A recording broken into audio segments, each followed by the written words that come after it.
अस्सलाम वालेकुम, I am doctor Sadia मंशा। I am currently on my USMLE journey और मेरे साथ आज डॉक्टर अवैस ज़का मौजूद हैं, जिनसे हम बात करेंगे कि स्टूडेंट्स को जब वो यूएसएमएलई करते हैं या रेजिडेंसी करने के लिए यूएसए जाते हैं तो किस तरह के मसाइल का उनको सामना करना पड़ता है। ये सारी बात हम सर से आज डिस्कस करेंगे बिकॉज सर अल्हम्दुलिल्लाह has completed his residency from USA और अब वो एक अटेंडिंग फिजिशियन है, एक नेफ्रोलॉजिस्ट हैं। वो यूएसए में भी काम करते हैं और बैक इन पाकिस्तान उन्होंने एक पॉलीक्लिनिक स्टार्ट किया हुआ है। The purpose of this polyclinic is के ये डिजीज क्रॉनिक डिजीजेस को प्रिवेंट करते हैं, ये उनके मैनेज करते हैं और उनको रिवर्स करते हैं, जिनमें से स्पेसिफिकली इनका फोकस डायबिटीज और हाइपरटेंशन पर है और किडनी डिजीजेस पर। तो let's talk to doctor Zaka. अस्सलाम वालेकुम सर। वालेकुम सलाम डॉक्टर सादिया, क्या हाल है आपका? अल्हम्दुलिल्लाह सर। चले, आपने इंट्रोडक्शन थोड़ा ज़्यादा ही लंबा कर दिया, मैं उसको शॉर्ट करता हूँ। मैं अल्लामा इकबाल मेडिकल कॉलेज का ग्रेजुएट था, उसके बाद मैं रेजिडेंसी करने गया internal medicine, then I did 4 year hospitalist job और फिर उसके बाद मैंने नेफ्रोलॉजी की ट्रेनिंग की और अब मैं पाकिस्तान और यूएस दोनों में अपनी प्रैक्टिस करता हूँ। So we all know you are doing such a great job, माशाल्लाह। आप किडनी पेशेंट्स के स्पेशलिस्ट हो, आप डायबिटीज किडनी कॉम्बिनेशन को इतने अच्छे से पाकिस्तान में डील कर रहे हो और लोगों को ट्रीट कर रहे हो। And I am working with sir just for the reference. तो जो भी सर के पेशेंट्स आते हैं they are just so thoughtful कि वो सर को आके बताते हैं कि we are so grateful to you, आपने हमारा इलाज किया and everything. Sir is so good in that. तो आप मुझे ये बताएं कि व्हाट्स द डिफरेंस जब एक डॉक्टर पाकिस्तान में काम कर रहा होता है, यहाँ ट्रेनिंग करता है और वो यूएसए में ट्रेनिंग करके आता है, तो क्या डिफरेंस होता है उनकी एजुकेशन में या पेशेंट काउंसलिंग में, एवरीथिंग? अच्छा, ट्रेनिंग में मेरे ख्याल से जो मेजर डिफरेंस आ जाता है ना वो है अवेलेबिलिटी। हमारा मरीज़ तो बहुत ज़्यादा अवेलेबल है, हमारे इंटर्न को, हमारे रेजिडेंट को, हमारे ट्रेनिंग को, लेकिन उस पर वो सारी चीज़ें इम्प्लीमेंट नहीं हो सकती। हॉस्पिटल और सेटअप में भी नहीं है, मरीज़ के पास भी फाइनेंशियल पावर नहीं है। तो जो एक प्रैक्टिकल मेडिसिन आप सीखते हो वो एक सबसे बड़ा डिफरेंस है। एजुकेशन, बेसिक रटा, किताबों को याद करना, बीमारियों की डेफिनेशन और एनालिसिस देखना, वो में भी एक जैसा है, लेकिन जो एक डिफरेंस क्रिएट कर देता है, बहुत बड़ा गैप आ जाता है, वो ये है कि मैंने गुर्दे के मरीज़ को स्टेज 1 से लेके 5 तक हर शक्ल में देखा है और उसको स्टेज 1 से 5 तक जाते भी देखा है। पाकिस्तान में डॉक्टर या उसको स्टेज 5 पे मिलेगा या उसको स्टेज 3 पे मिलेगा और उसके बाद वो कुछ कर भी नहीं सकेगा। ये बड़ी सिंपल मैंने एग्जांपल दी आपको। ओके, सो आप ये कहना चाह रहे हो कि फाइनेंशियल चैलेंजेस हमारी पॉपुलेशन के लिए बहुत ज्यादा हुआ है कि लोग टाइम पे अपना इलाज नहीं करवा पाते या टेस्ट नहीं करवा पाते वो फिर डॉक्टर की ट्रेनिंग पे इफेक्ट करता है, क्योंकि अब डॉक्टर जो हॉस्पिटल अपने पल्ले से तो पैसे डाल के मरीज के सारे हालात ठीक नहीं कर सकता।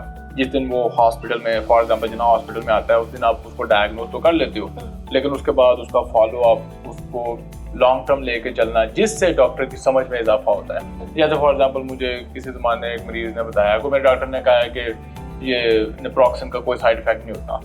अब वो मैंने मरीज को समझाया कि वो अपनी जगह डॉक्टर सच्चा है, क्योंकि उसने कभी देखा ही नहीं है। वो नेप्रोक्सन खा के हो सकता है मरीज ब्लीडिंग से मर गया हो सकता है उसके गुर्दे फेल हो गए हो, वो मर गया हो, लेकिन वो कभी वापस जिन हॉस्पिटल में इस डॉक्टर को बताने आया ही नहीं। ये डिफरेंस होता है ट्रेनिंग का कि वहाँ हमें मरीज आके बताता है कि आपकी वजह से मैं हॉस्पिटल में एडमिट हो गया। यहाँ जब वो हॉस्पिटल में एडमिट होगा तो हमें कॉल करेंगे कि डॉक्टर साहब आपने नेप्रोक्सन दी थी, तो ये उसकी वजह से साइड इफेक्ट पे इसको एक्यूट किडनी इंजरी हुई है। तो आपको क्या लगता है पाकिस्तान में ये जो एक हेल्थ का गैप है, इसको किस तरह से ओवरकम किया जा सकता है? इसको ओवरकम करना बहुत मुश्किल है, क्योंकि ये it involves all the politics, culture, different things. तो मेरे ख्याल से अभी हम इसको रहने देते हैं, किसी और टॉपिक की तरफ चलते हैं। तो इंशाल्लाह आपका लॉन्ग टर्म प्लान यही है कि आप हेल्थ में एक रेवोल्यूशन लेके आओगे, आप लोगों को प्रोवाइड करोगे, राइट? बिल्कुल। और मेरे पहली बात का हरगिज़ मतलब नहीं था कि ये हो नहीं सकता, बल्कि उसके कुछ अच्छे अल्टरनेटिव हैं, जिसका सबसे अच्छा अल्टरनेटिव है प्रिवेंशन की तरफ जाना।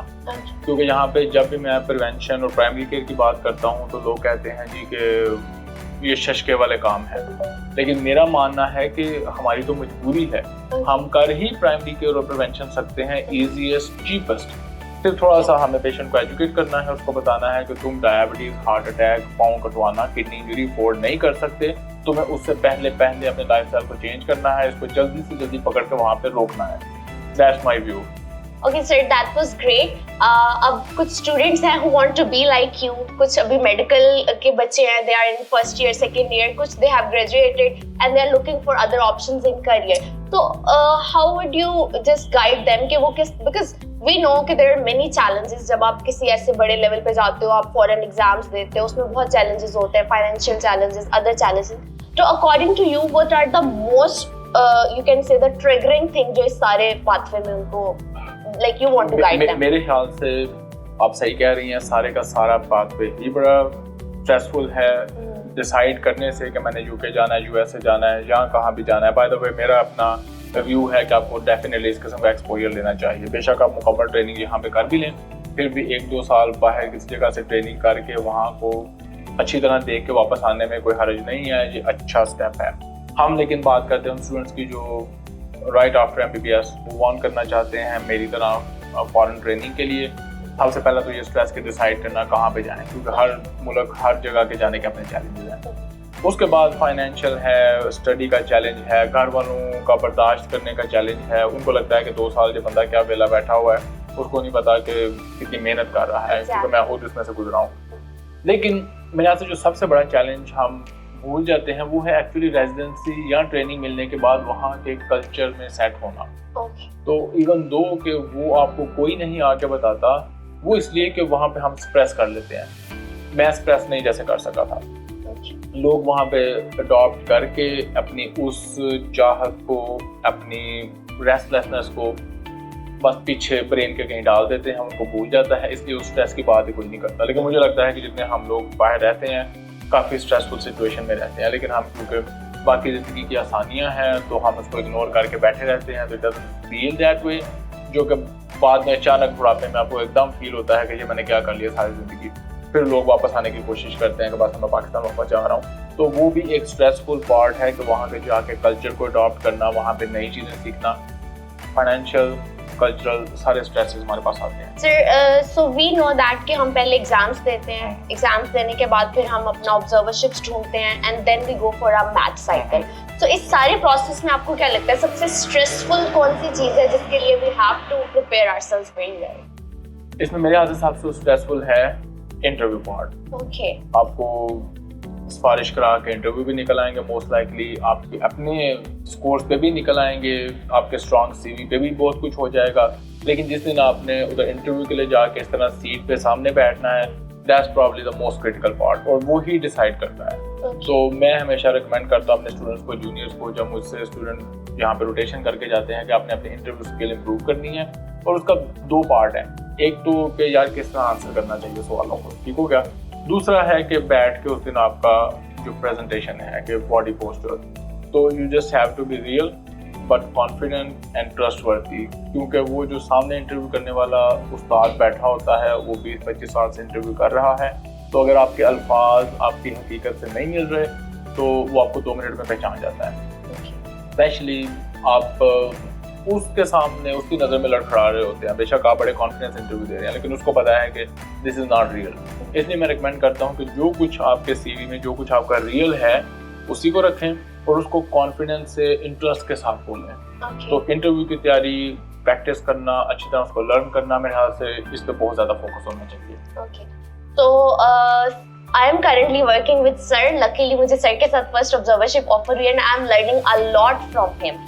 बहुत सारी ऐसी चीजें हैं जो आप जब पढ़ते हो, आप थ्योरी को रीड करते हो, you do everything, you don't know them, but जब आप प्रैक्टिकली आते हो एंड यू स्टार्ट वर्किंग, तो छोटी छोटी हर्डल्स इस तरह की होती हैं विच यू डोंट नो कि इनको कैसे टैकल किया जाएगा।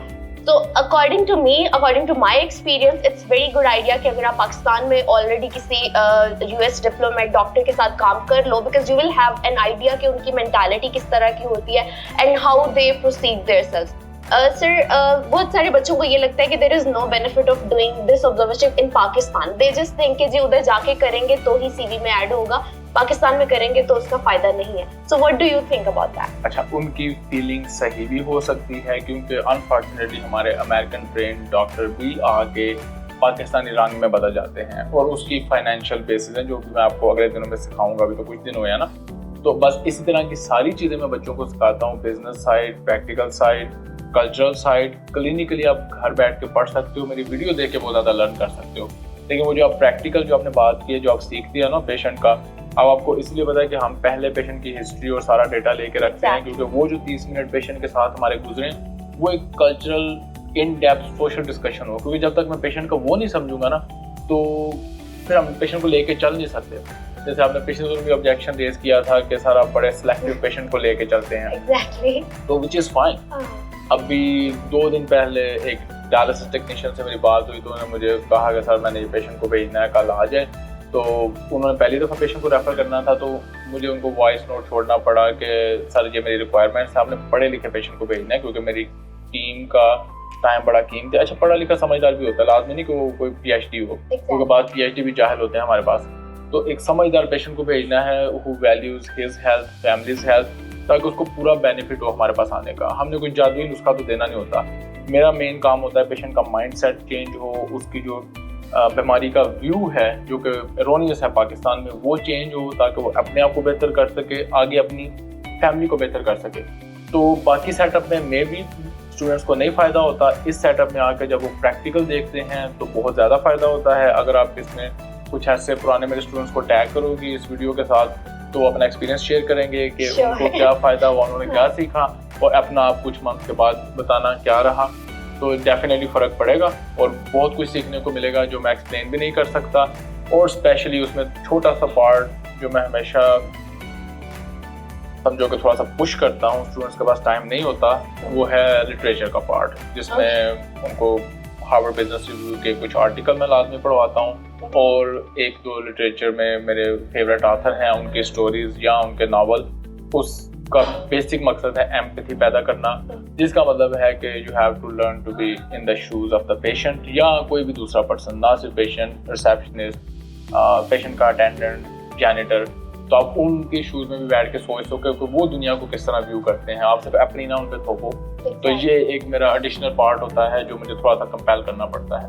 ओके, तो we are very thankful to sir कि उन्होंने अपना टाइम दिया, अपना कीमती थॉट्स से हमें बताई। And I will say to everyone कि if you are looking for something to have an experience in like which is exactly like it's in USA, because sir is completely working on that ground। Sir उसी तरह का EMR system लेके आए हुए, उसी तरह का EHR सिस्टम लेकर आए हुए हैं, हम उसी पे काम कर रहे हैं और हम पेशेंट्स को भी वैसे ही डील करते हैं और फॉलो अप करते हैं जैसे USA में किया जाता है। तो आई विल से if anyone is interested they can just contact us, और आई विल ट्राई कि सर के क्लिनिक में उनको ऑब्जर्वरशिप मिले if sir will allow. Definitely sir will allow, because my experience with sir is very good. Alhamdulillah, I have learned a lot and I'm still learning. I know कि हमारे जो receptionist हैं they are so important, हमारी हिजरा कितनी important है, हमारे जुबैर कितने important हैं, everybody is working so hard, जो कि मुझे initially लगता था कि शायद सर को कुछ नजर नहीं आ रहा, but at the end I got to know कि मुझे नजर नहीं आ रहा। He is experienced माशाल्लाह and he know everything. So sir, thank you very much. Just a few last words ताकि हम इसको एंड कर सकें, because we know sir is very busy. ठीक है, बहुत शुक्रिया सारा कुछ नोटिस करने का। और डेफिनेटली यही मैं एम्पैथी की बात कर रहा था कि आपने उनके शूज में जाके देखना है कि वो कितना बिजी हैं। अपेरेंटली आपको नहीं लग रहा, लेकिन उनके कंधों पे सारी मशीन खड़ी है, सारा प्रोसेस हो रहा है, और अगर उनमें से एक बंदा भी स्किप हो जाए तो हमारा सारा बिल्डिंग जो है ड्रम करके नीचे गिर सकती है। मैं फिर उसको रीइटरेट करूंगा कि अगर आप पाकिस्तान में US टाइप का एक्सपीरियंस लेना चाहें, देखना चाहें कि US में कैसे काम होता है, स्पेशली जो कम्युनिकेशन पार्ट है इन एडिशन टू EMR, और उससे बढ़ के क्रॉनिक डिजीज मैनेजमेंट, उसका रिवर्सल, प्रिवेंशन, ये सारे नए कॉन्सेप्ट है पाकिस्तान में। इस पे अभी कोई काम नहीं कर रहा, क्यों नहीं कर रहा वो मैं आपको रोटेशन के दौरान बताऊंगा। तो आप ज़रूर ज्वाइन करें, मुझे उम्मीद है कि आप बहुत कुछ सीखेंगे और आपको बहुत ज़्यादा US ट्रेनिंग के लिए फ़ायदा होगा। Okay, thank you very much. बहुत शुक्रिया जी, अल्लाह हाफिज़। अल्लाह हाफिज़। Thank you.